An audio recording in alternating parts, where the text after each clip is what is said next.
I'm the Rockhopper, and today I'm feeling narrow-minded, 'cause we're gonna hike the Zion Narrows.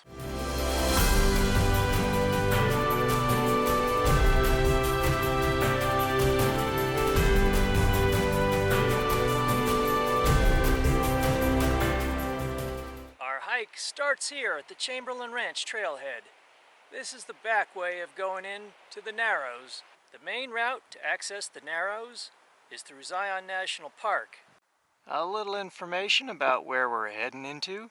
Flash floods are always a worry out in this country, as you can see from this sign warning you about the potential of them.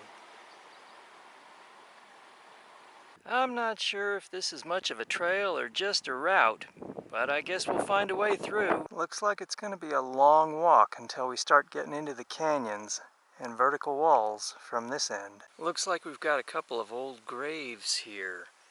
A couple of Smiths, Amy and Albert. It looks like, from what I can guess, that maybe they drowned, because you have Albert, who died in 1897, but Amy, who was only 2 years old, also died in 1897. So I'm guessing Amy was the daughter of Albert Smith. Albert may have died trying to save Amy. So this is turning out to be more of a route than a trail. Yeah, you got even ranchers' fences and everything you got to get through here.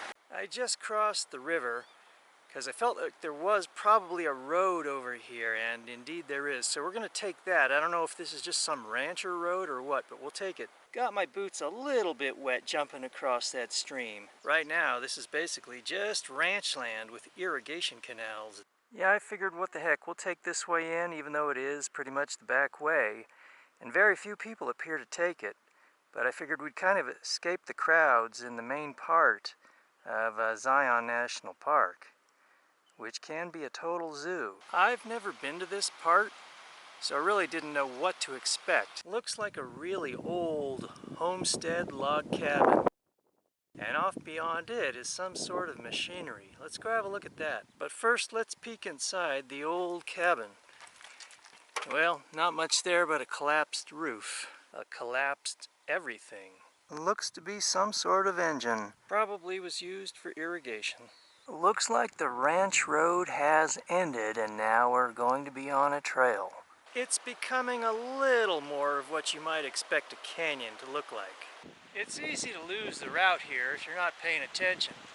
I took a route which looked pretty good, but it turned out to be a deer trail that was actually better than the route that I'm on. And now we're starting to get into a little bit of canyon stuff right here. Just stick as closely as possible as you can to the stream, and whatever route is available. Getting into some ponderosa pine country here. It's starting to look a bit canyon-esque here. I'm thinking I'm about 2.5 miles in. Looks like we're gonna have to cross the stream.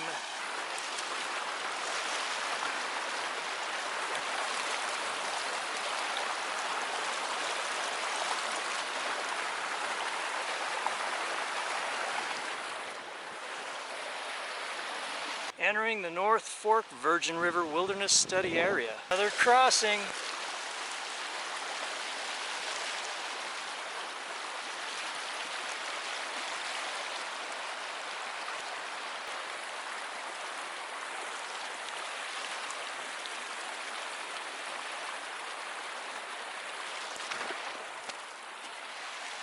That looks like a nice pool to cool off in later. Look at our little hummingbird friend.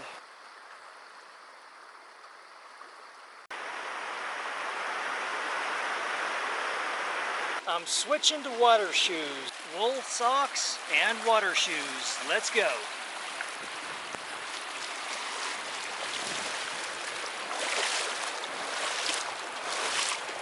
Looks like the canyon is starting to narrow now, and we're getting into some better stuff. Stream crossings are becoming more numerous now. Occasionally you might find a log you can use as a bridge. The water is feeling pretty good though, now that the temperature is up in about the high 80s and probably heading up to about 95 today. It's definitely starting to narrow in. The route gets a bit brushy at times. More often than not now, the river is becoming the trail. Here's a quick wild edible moment. This plant right here, this is plantain. And there are a couple things you can do with this. First off, you can eat it raw. You can also eat it cooked, which is a little better. But you can chew this up, and if you have a wound or a cut, you can mash this up and then place it on the wound to help heal it, like a poultice. What do you think? Do you like the color on those columbines? The walls are starting to close in, and the Zion Narrows are starting to live up to their name. And the river threading through the walls is our trail. Some type of bird tracks right here, possibly wild turkey.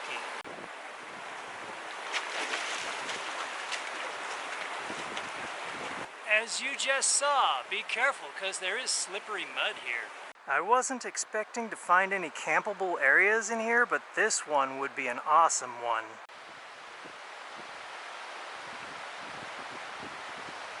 A beautiful riverside camp, or the raining rocks of your doom.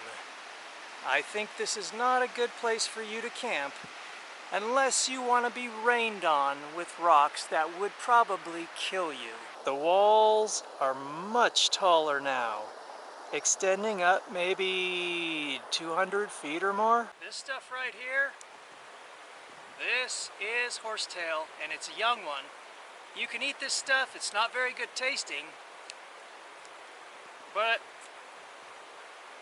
it has silica in it, which is apparently good for your bones.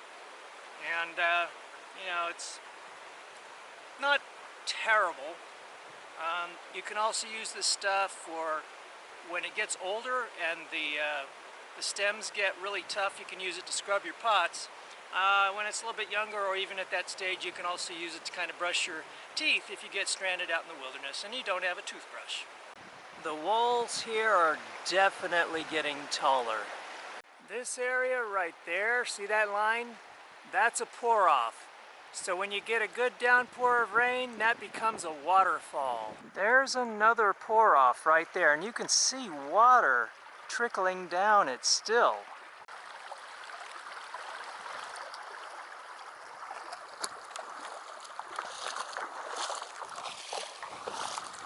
This is what the older, more mature horsetail looks like here. And it's much tougher. You know, you try chewing on this stuff and it's super tough.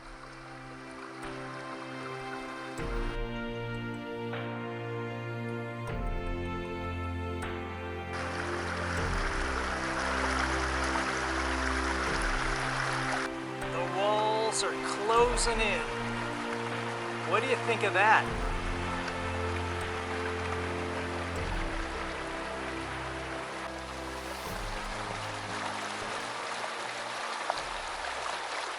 That's some interesting erosion there. Little ferns finding a home here in shady nooks.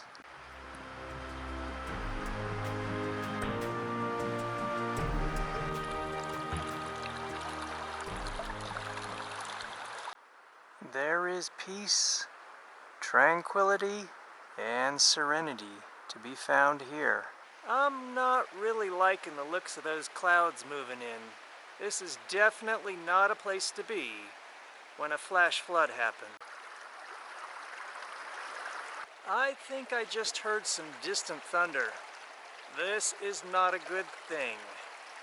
Alright, I think we better find a place to have some lunch and think about getting out of here. I'm not terribly worried though, because I have been keeping an eye on the landscape, and there are some ways out if necessary.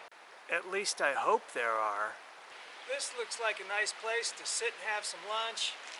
Got a few potato chips, some Cheez-Its, some peanuts, and some herring fillets. Remember, don't be a dingleberry. If you pack it in, pack it out.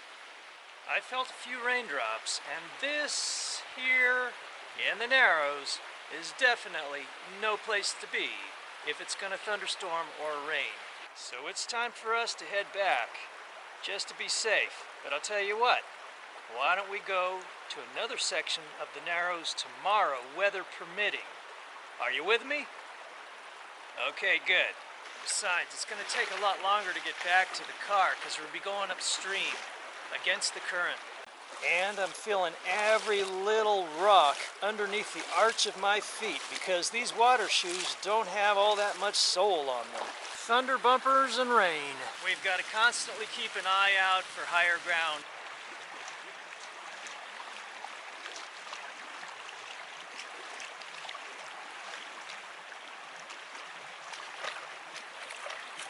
I found another wild edible right here. This one's going to be quite familiar to most of you. This is dandelion. But it is quite nutritious, high in vitamin C. And of course you can eat it. Some more intriguing erosion up a side canyon on the way back to the car. This is what happens when you throw a fly into an antlion pit with an antlion larva at the bottom. The antlion is slowly pulling in the fly.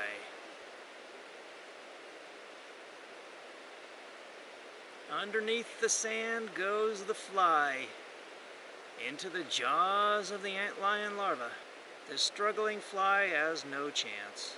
I assisted the antlion with stunning the fly, but the fly was on my leg and probably gonna bite me. The fly almost got away, but the antlion started throwing sand at the fly and got him back down at the bottom of the pit. Bye-bye, Mr. Fly.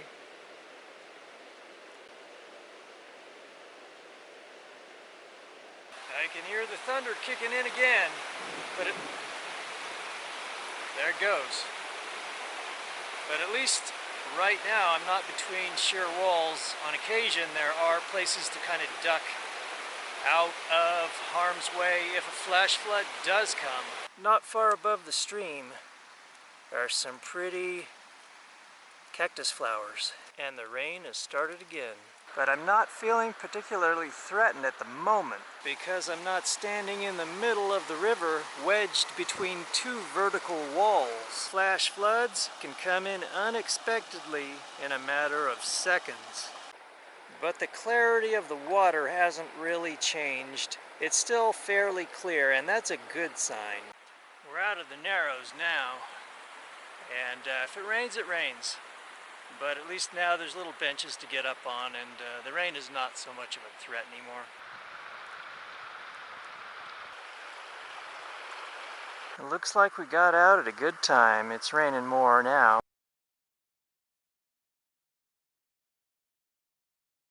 Welcome to the jungle. You are in the Zoo of Zion. Endless cars, endless people. Craziness. It's only 9:30 in the morning and the parking lots are already full. Okay, so here's what's going on. The parking lot at the end of the road is closed because it's full. So that means it's a 7-mile round-trip bike ride. So 3.5 miles of bike riding just to get to where we start walking. I was afraid of this.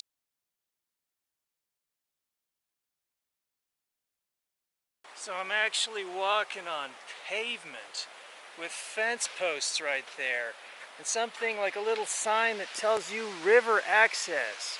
Really? You can't figure that out when the river's right there? This is so alien to everything I experienced yesterday. Here is the start of the Narrows, and as expected, lots of people. How do you like that pour-off right there?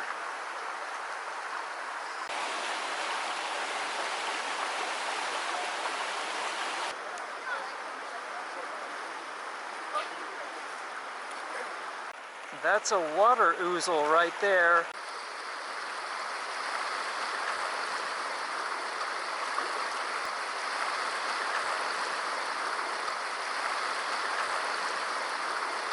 It starting to get more narrow in here.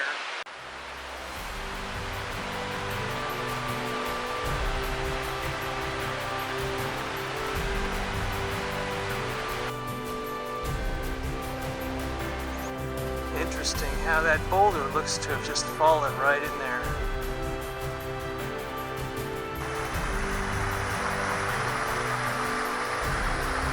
Now this place is living up to its name.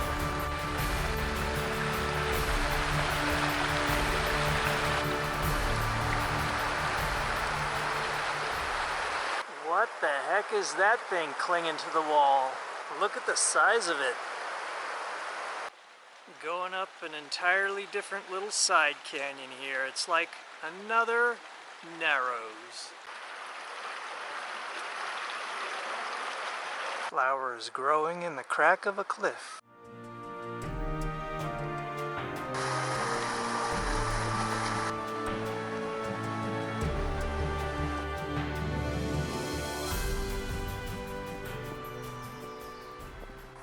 A tiny little pool above the stream that has tadpoles. A perfect world for them, complete with greenery for them to eat.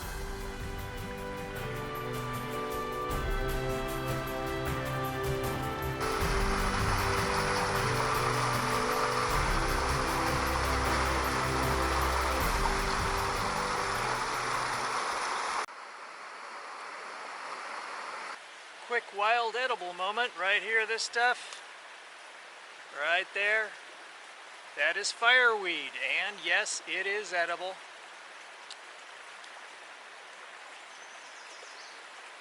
You can steam it, or you can eat it raw if you want to. Back in the main Narrows again.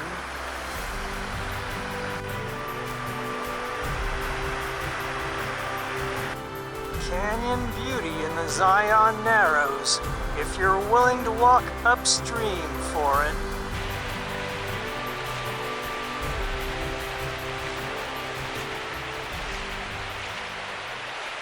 Check this dude out. That is like a big old rhinoceros beetle. Look at the size of that guy.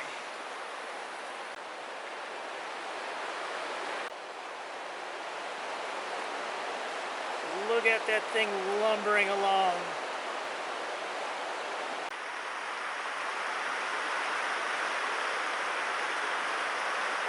This is definitely the Narrows here. The water is touching both walls. Sometimes the current is swift and the water is deep. If you come to the Zion Narrows, it's good to have sturdy water shoes and walking sticks.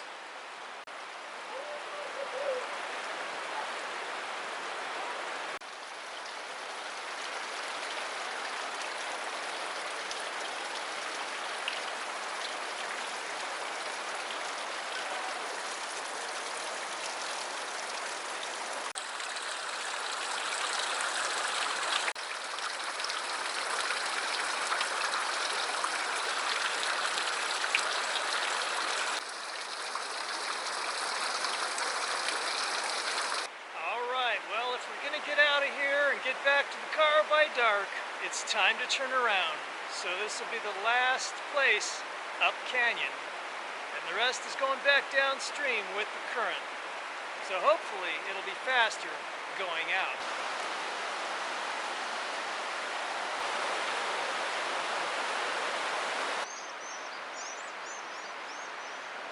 So here's the deal. You do not want to come in the Chamberlain Ranch Trailhead Way, the back way into the Zion Narrows, unless you've got plenty of time, don't mind walking a lot farther, and you want a feeling of solitude and a feeling of a real wilderness experience. You might, fall, slip, anything could happen out in the wilderness. You got to be careful, but you'll be rewarded in a very nice way.